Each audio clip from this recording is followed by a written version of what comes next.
अस्सलाम वालेकुम दोस्तों। पाकिस्तान के मशहूर यूट्यूबर डक्की भाई यानी सादुर रहमान जो लाखों लोगों के दिलों पर राज करते हैं, आज एक ऐसे तनाज़े में फंस गए हैं जिसने सोशल मीडिया, अदालत और अवाम तीनों को हिला कर रख दिया है। यह है कहानी डक्की भाई की गिरफ्तारी, रिश्वत के स्कैंडल और अदालती फैसले की। चलिए पूरी तफसील के साथ शुरू करते हैं।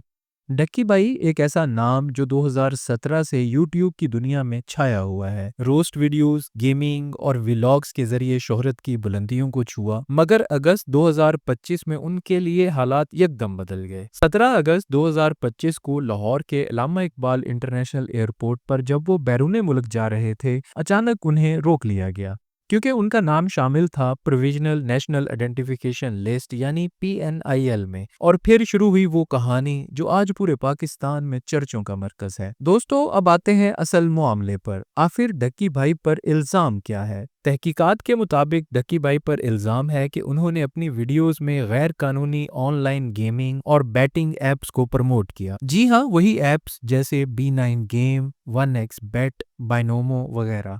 ये वो ऐप्स थीं जिनमें हजारों पाकिस्तानी नौजवानों ने पैसे लगाए, मुनाफा के ख्वाब देखे, मगर नुकसान उठाया। अदालती रिकॉर्ड के मुताबिक डक्की भाई ने इन ब्रांड से इश्तिहारात के जरिए करोड़ों रुपए कमाए और सबसे बड़ा इल्जाम, वो इनमें से एक ऐप के कंट्री मैनेजर के तौर पर काम कर रहे थे, बगैर किसी हुकूमती इजाजतनामे के। ये तमाम इल्जामात दर्ज किए गए prevention of electronic crime act PICA 2016 की दफात 13, 14, 25, 26 और पाकिस्तान पीनल कोड की दफात 420 और B 294 के तहत। एयरपोर्ट से गिरफ्तार होने के बाद डक्की भाई को national cyber crime investigation agency के हवाले कर दिया गया। अदालत ने पहले 2 दिन का जिस्मानी रिमांड दिया, लेकिन बाद में जब मोबाइल, लैपटॉप और दीगर शवाहद इकट्ठे किए गए तो रिमांड बढ़ाकर 5 दिन, फिर 7 दिन और आखिरकार 3 सितंबर तक कर दिया गया। तफ्तीश के दौरान इनके YouTube accounts, sponsored agreement, bank transaction सब की जांच पड़ताल हुई। जराये के मुताबिक इदारों को शवाहिद मिले कि कुछ वीडियोस में डक्की भाई ने गारंटीड प्रॉफिट के अल्फाज इस्तेमाल किए जो धोखाधड़ी के जुमरे में आते हैं।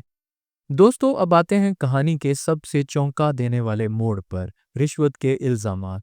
मामला यहाँ ख़त्म नहीं हुआ। सोशल मीडिया पर इंकशाफ हुआ कि NCCIA के कुछ अफसरान ने मुबैना तौर पर डक्की भाई से रिश्वत लेने की कोशिश की। खबरों के मुताबिक तकरीबन 1.5 करोड़ रुपए का मुतालबा किया गया।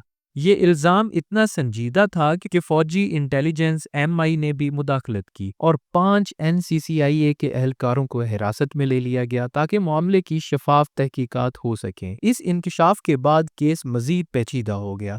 अब सवाल ये था कि क्या डक्की भाई वाकई कसूरवार हैं या उन्हें किसी अंदरूनी खेल का निशाना बनाया गया। फिर 9 सितंबर को लाहौर की अदालत में अहम समाअत हुई। अदालत ने NCCIA की दरख्वास्त मुस्तरद कर दी कि रिमांड मजीद बढ़ाया जाए और डक्की भाई को जुडिशल रिमांड पर जेल भेज दिया गया। 23 सितंबर को जब जमानत की दरख्वास्त दायर की गई तो अदालत ने वो भी मुस्तरद कर दी। जज साहिब ने रिमार्क्स दिए, ये केस मामूली नहीं, मुल्जिम ने लाखों नौजवानों को मुतासिर किया है। फिलहाल केस ज़ेरे समाअत है, मगर तफ्तीशी रिपोर्ट के मुताबिक मजीद सबूत और बयानात अदालत में पेश किए जा रहे हैं। डक्की भाई ने अपने पहले वीडियो बयान में कहा कि मैंने गलती की, लेकिन मेरा मकसद किसी को नुकसान पहुंचाना नहीं था।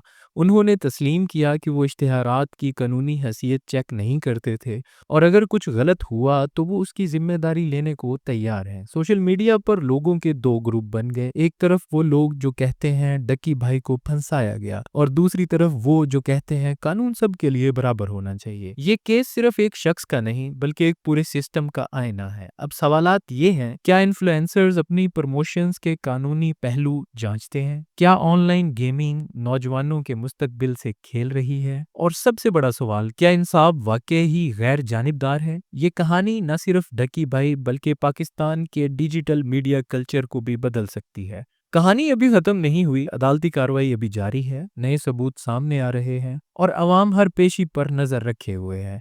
वक्त बताएगा क्या डक्की भाई अपने बेगुनाही साबित कर पाएंगे या ये वाकया उनके कैरियर का अंधेरा मोड़ साबित होगा। दोस्तों, अगर आपको ये वीडियो पसंद आई हो तो लाइक करें, सब्सक्राइब करें और बेल आइकन दबाना न भूलें। कमेंट्स में बताएं, क्या आप समझते हैं कि डक्की भाई कसूरवार हैं या वो एक बड़े सिस्टम का शिकार बन गए हैं। मिलते हैं अगली वीडियो में, तब तक के लिए अल्लाह हाफिज।